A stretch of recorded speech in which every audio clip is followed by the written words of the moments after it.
결혼 1년 후. 자기야, 나 집에서 쉬는 것보다 이젠 좀 가벼운 일이라도 해보고 싶어. 사람도 만나고 나도 용돈도 벌고. 어때? 힘들지 않겠어? 자기 몸이 약해서 결혼하면 외벌이 하고 싶다고 노래를 불렀잖아. 아이 생길 때까지 맘 편하게 놀고 싶다며. 혹시 나 때문에 눈치 보이는 거면 괜찮아, 신경 쓰지 마. 그런 거 아니야. 정말 내가 쉬다 보니까 이젠 나가서 일하고 싶어서 그래. 자기 눈치 보거나 다른 뜻 있는 거 아니야. 9시에서 6시까지 직장인처럼 근무하는 건 싫지만 자기 출근하고 나면 나도 너무 우울하니까 잠깐만이라도 나가서 아르바이트 할래. 기특하네. 알겠어. 대신 조금이라도 무리하는 일이면 바로 그만두게 할 거야. 알았지? 알겠어. 나도 건강 먼저 생각해서 무리 안 할 거야. 사실 벌써 면접도 보고 왔어. 저기 사거리에 새로 생긴 마트. 점심에만 잠깐 나가서 일할 거야. 벌써 사고치고, 나한테 내기로 넘어가려고 했잖아. 내가 못 살아. 그래, 이왕 시작하려고 마음먹은 거 잘해봐. 그리고 생활비 보탤 거 없으니까 아르바이트에서 번 돈은 우리 자기 맛있는 거 사 먹고 예쁜 옷 사 입어. 부족하면 내가 용돈은 더 보내줄게. 역시 우리 자기가 최고야. 그럼 나 다음 주부터 아르바이트 시작하는 거다. 알겠지? 그 후 1년 뒤. 자기야, 갑자기 미안한데 너무 급한 일이라서 갑자기 내가 며칠 집을 비워야 할 것 같아. 집도 정리를 못하고 나왔어. 당신이 퇴근하고 와서 정리 좀 부탁해. 갑자기? 무슨 일인데 그래? 설명이라도 해줘야지. 왜 전화는 받지도 않고 그래? 큰일이라도 생긴 거야? 내일 10년지기 장례식을 가야 될 것 같아. 친구 어머님도 쓰러지시고 정신이 없나 봐. 갑자기 연락을 받고 너무 정신이 없고 놀라서 전화 온 줄도 몰랐어. 그런 일이면 나도 가서 도와야지. 내가 연차 쓰고 갈 테니까 짐 챙기고 있어. 당신 그 정신으로 어떻게 가려고 그래? 아니야. 자긴 그냥 집에서 기다려줘. 친구가 스스로 나쁜 선택을 한 거라. 지금 장례식장에 아무도 부르고 싶지 않다고 하셔. 나도 마지막 인사하겠다고 겨우 사정사정해서 가고 있어. 돕는 건 좋지만 자기 마음도 먼저 챙기고 일단 도착하면 꼭 연락해. 알겠지? 무슨 일인진 다녀와서 내가 물어볼게. 너무 걱정하지 마. 내가 도착해서 연락할게. 미안해. 3일 뒤. 발인까지 끝내고 이제 서울로 올라갈 거야. 근데 자기야, 너무 미안한데 내가 자기한테 꼭 부탁하고 싶은 게 있어. 무슨 부탁인데? 당신 힘들 텐데 내가 도울 수 있는 일이면 내가 도와줄게. 걱정하지 말고 말해봐. 친구한테 아이가 하나 있었어. 나도 사진으로만 얼굴을 봤고 직접 만난 건 이번이 처음이었어. 친구가 남편이랑 이혼하고 생활고를 어려워하다 나쁜 생각을 하게 된 거라 2살 아이가 부모 없이 울고 있는데 마음이 너무 아프더라.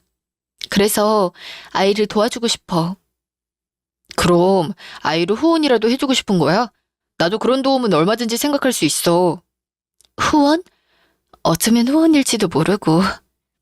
일단은 친구 부모님이 정신이 없는 상황이라 아이를 보실 수가 없을 것 같은데 마음 좀 정리하실 시간을 드리고 싶어. 그래서 말인데 그동안 우리가 잠깐 아이를 데리고 있을 수 있을까? 괜찮겠어? 당신 우린 딩크라고 아이 없이 살고 싶다 노래를 부를 정도로 아이 싫다고 했잖아. 그런데 아무리 지금은 좋은 마음일지라도 본인 아이도 아니고 남의 아이를 힘들지도 몰라. 부모님이 언제 괜찮아지실지도 모르고. 알고 있어. 하지만 지금 하지 않으면 내가 평생 후회할 것 같아서 그래. 당신만 괜찮다고 하면 일단 내가 이렇게라도 친구 짐을 덜어주고 싶어. 알겠어. 당신 편한 방향으로 해. 나도 많이 도와줄게. 그 일은 이후에 고민해보자. 괜찮을 거야. 당신한테 정말 고마워. 당신 아니었으면 내가 이런 선택도 못했을 거야. 내 마음 알지? 오늘 아이 짐이랑 챙겨서 저녁에 들어갈게. 알겠어. 당신도 고생 많았어. 오늘은 저녁 맛있는 거 먹자. 나도 일찍 들어갈게. 일주일 뒤. 그래서 갑자기 아이를 데리고 온 거야? 오빠도 정말 대단하다. 세연이도 그렇고. 나라면 아무리 친한 친구 아이라도 선뜻 그런 선택 못했을 거야. 나도 그렇게 생각해. 이야기 들어보니까 와이프가 학창시절에 왕따도 당하고 어려웠는데 그 친구가 나서서 친구도 해주고 나쁜 친구들이랑 싸워도 주고 했나 봐. 그래서 항상 받은 도움 돌려줘야 한다고 그렇게 생각하고 살았대. 정말? 새언니라면 그런 아픔은 모르고 살았을 사람 같아 보였는데. 그런 속사정이 있었구나. 그런 소중한 친구 아이라면 못 본 척하기도 어렵지. 더군다나 남편도 아이를 버리고 도망갔다고 하고. 아이 낳고 남편은 술 문제로 바로 이혼하고 혼자 키웠다고 하더라고. 그러다가 우울증도 오고. 아이, 연락처도 갑자기 바꾸고 잠수를 타버려서 결혼식에 초대도 못했다고 하더라. 그래서 아이가 갑자기 생기니까 어때? 오빠 아이라면 어버버 어려워했잖아. 신기한 게 아이가 참 네 새언니를 닮았다. 그래서 그런지 정이 많이 가. 귀엽기도 하고. 나도 아직은 어색한데 끝이 있는 일이니까 그때까진 잘 챙겨줘야지. 새언니를 닮았어? 그거 참 신기하네. 내가 그 얘기하니까 친구랑 학교 다니면 둘이 쌍둥이냐고 물어볼 정도로 닮았었다고 하더라. 그런 친구라니 더욱 그립고 언니도 힘들겠다. 아이 엄마 사진은 좀 봤어? 나도 사진 좀 보고 싶었는데 물어보니까 친구가 갑자기 연락처를 바꾸고 잠수를 탈 때 본인도 사정을 모르니까 상처받고 사진까지 싹 다 치웠다고 하더라고. 평생 믿을 친구라고 생각했는데 말도 없이 사라지니까 그게 충격이었나 봐. 언니가 이번에 충격을 많이 받았겠어. 오빠가 옆에서 많이 도와주고 해. 알았지? 걱정하지 마. 벌써 아이 성장 과정별 양육책도 구입하고 옆에서 많이 도와주려고 노력하고 있어. 와이프도 친구 아이 돌보면서 딩크 생각이 바뀌면 우리도 아이 생각해봐야지. 3달 뒤. 박서방, 잘 지내고 있지? 큰 집에서 소를 잡는다고 다 같이 모여서 식사를 하자고 하네. 이번 주말에 시간 괜찮은가? 김포로 영은이랑 같이 와. 김포 큰 집이요? 네, 장모님. 와이프한테 얘기해서 시간 맞출게요. 건강이랑 다 괜찮으시죠? 자주 연락을 드려야 하는데 아이 때문에 정신이 없었어요. 아이? 아이라니. 혹시 영은이가 임신이라도 했어? 아이 좋은 소식이 있었으면 양가 어른들한테 먼저 말을 했어야지, 이 사람아. 네? 아니요. 장모님, 저희 2사람 아이 말고요. 혹시 영은이한테 얘기 못 들으셨어요? 중학교 때 단짝이었던 친구 아이를 지금 데리고 있어요. 사정이 있어서. 같은 시각. 박서방이 네가 아이를 데리고 왔다고 하는데 그게 무슨 말이냐? 너 결국 그 아이 데리고 온 거야? 그러다가 박서방이 알기라도 하면 어쩌려고? 그리고 그런 일이 있으면 엄마한테 먼저 말을 했어야 할 거 아니야. 왜? 엄마, 박서방한테 혹시 실수했어? 무슨 말 한 거 아니지? 아이씨. 지금 박서방이 갑자기 네가 아이를 데리고 왔다길래 내 가슴이 철렁해서 너한테 연락한 거야, 이 녀석아. 친구 이야기는 뭐고? 아이는 어쩔 거야? 그럼 어떡해? 사실대로 말하고 데리고 와? 어쩔 수 없잖아. 친구가 애 두고 자살해서 애 키울 사람 없어서 불쌍해 죽겠으니 내가 데리고 오겠다고 했어. 그러니까 엄마도 그렇게 알고 말 맞춰서 얘기해. 알겠지? 박서방이 알면 다 죽어. 아이고, 넌 언제 정신을 차릴래? 언제? 그 거짓말이 언제까지 가겠어? 언제까지? 이번 주말에 큰 집에 오라고 했는데. 너희는 빠져야겠다. 당분간 이쪽은 얼씬도 하지 말어. 그런 말을 나한테 먼저 했어야지. 왜 박서방한테 먼저 해서 이 사단을 만들어? 넌 어릴 때부터 사고는 엄마 몰래 먼저 다 저지르고 나한테 뒷수습하라고 하면 내가 그걸 어떻게 감당하니? 같은 시각. 그랬었지? 내가 요즘 깜빡깜빡 정신이 없어서 아이라길래 영은이가 임신이라도 했나 갑자기 기뻐서 이상한 말을 했네. 그러실 수 있죠. 장모님, 주말에 괜찮으시면 아이도 데리고 갈게요. 말도 잘 듣고 착해요. 제가 아이는 잘 모르지만 순한 것 같아요. 내가 못 살아. 이걸 또 깜빡했네. 그 소 잡는다는 게 이번 주말이 아니었네, 박서방. 지난 주말이었나 보네. 다음에 내가 소고기 사갈 테니까 그때 얼굴 보자고. 또 까먹은 거 없는지 확인해 보러 가야겠네. 이래 박서방 바쁜데 나 때문에 더 정신 없겠어. 그럼 일하게. 3개월 뒤. 아이는? 아직 데리고 있는 거야? 벌써 5개월, 6개월 된 거지.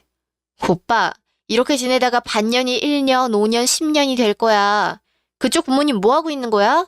아직도 손주 못 보실 정도로 맥없이 지내고 계신 거야? 나도 잘 모르겠어. 근데 어쩌면 내가 점점 보내기 싫어지나 이런 생각도 들어. 처음엔 금방 보내야지 싶었는데 지내다 보니까 어느 순간 아이가 간다고 하면 어쩌지? 하는 생각에 못 물어보겠어. 뭐? 오빠 그러다가 입양하겠다고 말할까 무서워. 오빠 아이도 아니고 정 때문에 입양 결정한다는 거 어려운 일이야. 지금 순간의 감정이면 어쩌려고 그래. 입양은 그 아이 인생을 평생 책임져야 되는데. 요즘 입양 가정도 많아졌고, 만약 나한테 그런 기회가 생긴다면 어쩌면 나도 가능하겠다 싶어. 하지만 네 말처럼 내가 한 아이의 인생을 책임진다는 게 무섭고 부담되는 건 사실이고, 순간적인 동정이 맞을지도 몰라. 언니랑 충분히 얘기해봤어? 기약이 있는 일이라면 언제까지 데리고 있을지 기간을 정하는 게 필요하겠다. 정이란 것도 무시 못하고, 만약 입양을 진지하게 고민해야 되는 상황이라면 그런 것도 함께 얘기해야지. 네 말이 맞아. 나도 얘기가 필요하단 건 잘 알고 있는데 막상 말을 꺼내고 입양을 해야 한다거나 아이가 이제 조부모한테 가야 한다거나 둘 중 한 개를 선택하라고 할까봐 대화를 미루고 있어. 오빠도 마음 많이 복잡하겠다. 입양이라는 건 신중해야 하고 일단 본인들이 결정하게 되면 양가 어른들도 설득해야 될 문제야.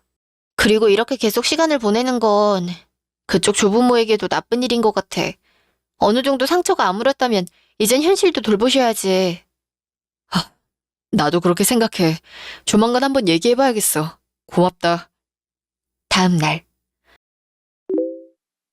박서방, 내가 몸보신하라고 사골이랑 택배 보냈으니까 잘 챙겨 먹어. 먹고 싶은 거 혹시 있으면 언제든지 얘기하고.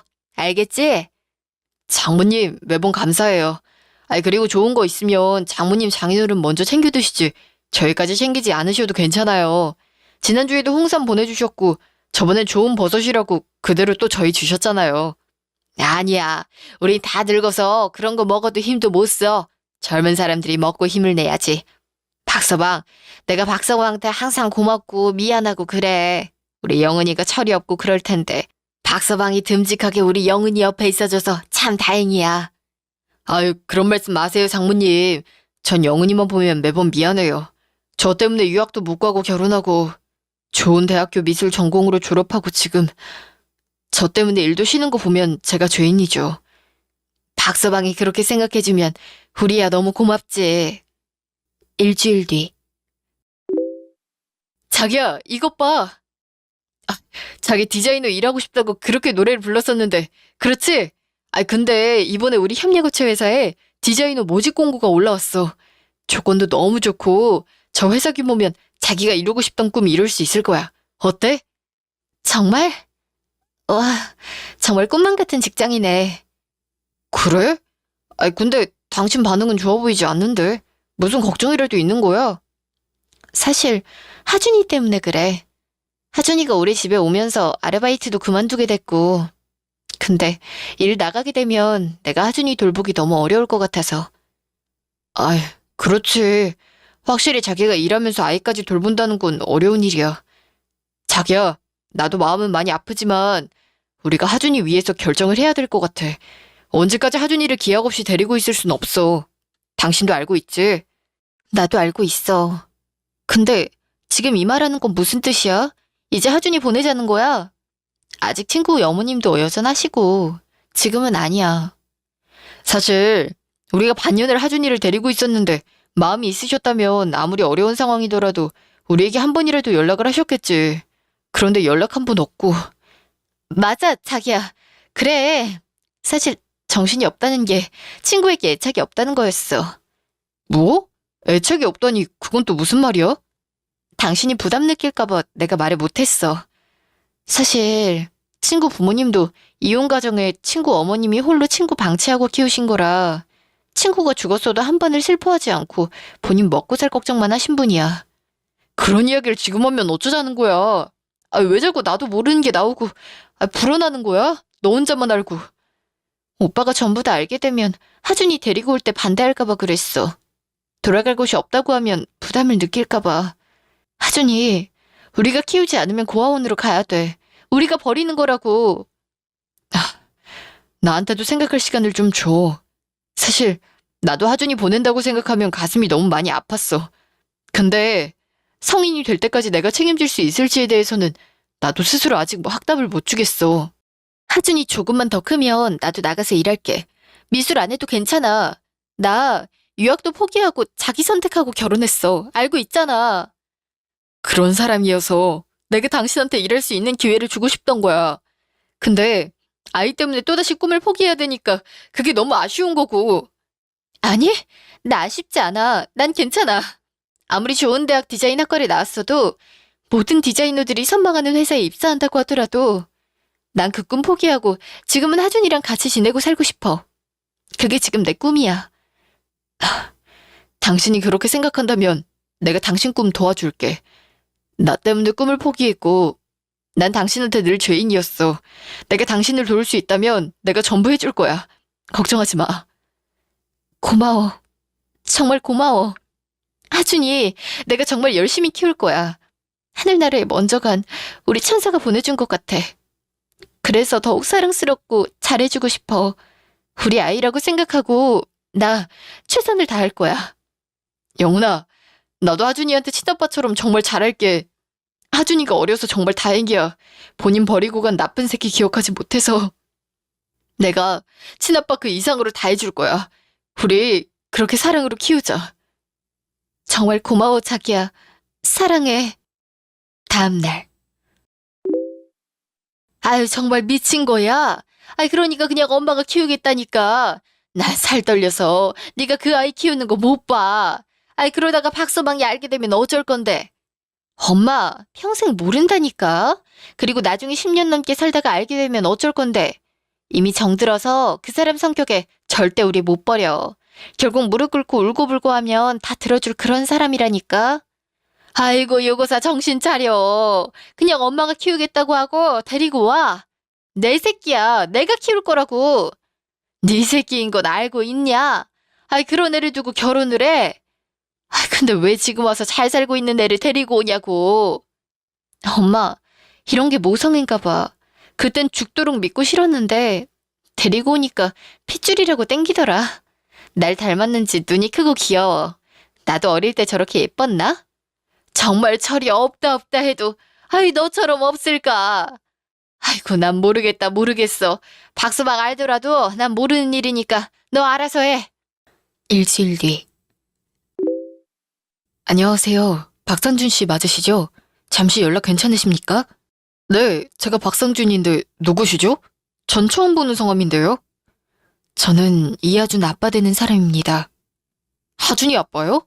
그럼 저한테 왜 연락하신 겁니까? 지금이라도 하준이 데려가겠다느니 이런 말을 하려고 연락한 겁니까? 김영은이 그렇게 이야기를 해요. 뭐 내가 애를 버리고 갔답니까? 그건 당신이 더 잘 알겠지. 내 아내 이름 그 더러운 입에 올리지 마. 일단 화내지 말고 내 말 잘 들어요. 나 하준이 버리고 간 적 없고 지금 돈 벌어서 아이 키우려고 외국에 나와서 돈 벌고 있었습니다.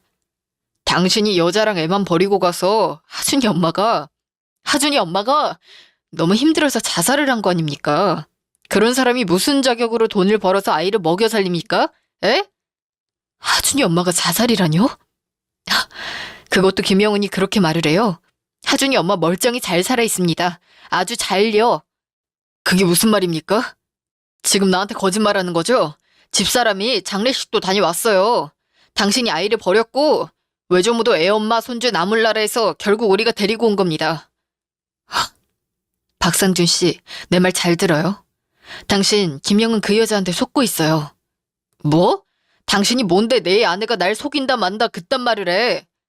당신이 믿지 못할 것 같아서 내가 증거도 준비했습니다. 이게 뭡니까? 당신이 왜 우리 영은이랑 같이 있고 저 서류는 유전자 검사? 아니, 이게 다 무슨... 나한테 뭘 알려주고 싶은 거야? 갑자기 왜 나한테 연락한 거냐고. 보여준 그대로입니다. 전 김영은이랑 2017년부터 만나기 시작했고 3년 전에 헤어졌어요. 맞아요. 당신을 만났던 시기랑 약 1년은 겹치죠. 양다리였어요. 사실을 알고 말하니까 나보고 헤어지자고 하더군요. 당신을 사랑한다고 울고 매달려도 난 아니라길래 결국 헤어졌죠. 거짓말, 다 거짓말이야. 맞아요. 김영은 그 여자 정말 다 거짓말 같은 사람이에요. 그 이후에 당신이랑 결혼 약속 잡고 갑자기 날 찾아왔어요. 진짜 사랑한 사람은 나라고. 나랑 결혼 준비를 하면서 다퉜던 시기가 있어요. 회사 운영이 어려워서 잠깐 경제적으로 어려웠거든요. 그래서 파혼을 하려고 했는데 아마 그래서 나를 다시 잡으려고 했던 거였죠. 그런데 결국 당신에게 돌아갔죠. 내 아이를 가지고. 나한텐 내 아이라고 했어요. 파혼을 하려던 마음을 다잡고 결혼 준비를 했어요. 아이를 낳고 결혼식을 하고 싶다고 해서 식은 미루고 있었죠. 그러다 갑자기 아이가 막달의 유산이 되었고요. 맞아요. 그 아이예요. 사실 유산된 게 아니라 출산을 했고 제가 키우게 됐죠. 김영은한테 시달리고 외국으로 떠나려고 할 때 갑자기 아이를 안고 찾아왔어요. 네 아이니까 알아서 하라고. 어떻게 그런 일이... 어떻게... 어렵게 6개월이 넘어갈 때까진 엄마랑 같이 키우고 돌쟁이 때 사정이 어려워서 일본으로 왔어요. 전 여기서 돈을 벌어야 하니까. 믿을 수가 없어요. 정말 믿을 수가... 저도 믿기 어려워요. 거짓말을 정말 잘하거든요. 아이 키우는 게 너무 힘들고 어려워서 너도 같이 힘들어봐라 싶은 마음에 양육비 소송을 했어요. 그래도 매달 돈은 보내더라고요. 그게 2년 전인 거죠. 주부로 살고 싶다던 사람이 갑자기 마트 아르바이트를 시작했거든요. 이상하다 생각했어요. 1년을 꼬박 보내더니 갑자기 우리 엄마를 찾아와서 아이를 데리고 갔어요. 엄마한테는 나랑 다시 잘해볼 거라고, 그래서 아이 데리고 가겠다고 거짓말을 하곤. 정말 내가 알고 있는 사람이 맞는 건가요? 평생을 그림만 그리고 디자이너로 살고 싶다고 했던 그런 여자였어요. 박상준 씨한테 그림을 그렸다고 했어요. 그 여자 평생 붓 한 번 못 들어봤어요. 땡땡대 디자인학과 졸업했다고 했어요. 유학 준비하던 시기에 절 만났고 임신하면서 유학도 포기했다고. 그래서 제가 늘 주인처럼 지냈다고요. 그 여자 사기꾼이에요. 땡땡대요. 저기 지방에 있는 땡땡 전문대에 그 여자 엄마가 돈을 가져다가 겨우 졸업시켰고요. 젊었을 때부터 유명했어요. 사고 치면 엄마가 와서 뒷수습하고 돈으로 막는다고. 그럼 지금 나한테 원하는 게 뭡니까? 난 하준이 다시 찾아올 겁니다. 내 아들이니까. 실수였어요. 양육비 받겠다고 그 미친 여자를 자극하는 게 아니었는데. 하준이 데리고 가는 거 그게 연락한 이유입니까? 그리고 그 여자 실체를 당신한테 알려주고 싶었어요. 사람 대 사람 도리로요. 그날 밤. 자기, 하준이랑 같이 나가서 왜 아직까지 집에 안 들어오는 거야? 얼마나 재밌게 놀고 있길래. 나도 같이 가자니까. 당신이 거길 왜 가? 하준이 원래 본인 집으로 돌아갔어. 그게 무슨 소리야? 하준이 집은 여긴데 왜 본인 집으로 돌아가? 김영은, 너 정말 미쳤구나. 이거 유괴야. 오늘 귀국했고 정식으로 너 고소하고 처벌받게 할 거니까 각오해. 당신... 자기야, 아니야. 이거 오해야. 이 사람 미친 사람이야. 그냥 스토커라고. 그만해. 진짜 더럽고 추하다. 네 모든 비밀 다 말해줬어. 배우해도 되겠더라? 나도 너랑 너희 가족 사기 결혼으로 소송하고 바다 끝까지 끌어내릴 거야. 기대해. 우리 만나서 얘기해. 제발 부탁이야. 우리가 얼굴 볼 건 판사 앞에서야. 더 이상 연락하지 마. 조만간 경찰서에서 보자. 넌 끝이야. 순수하고 착한 천사 같은 사람이라 믿었던 아내는 두꺼운 가면에 숨어있던 악마였습니다. 악마로 돌변한 아내는 정말 더럽고 추하더군요. 본인이 뱉고 다녔던 거짓말들이 불어나 더 이상 장모의 도움으로 해결할 수 없는 상황이 되었고 법적인 처벌까지 받게 되었습니다.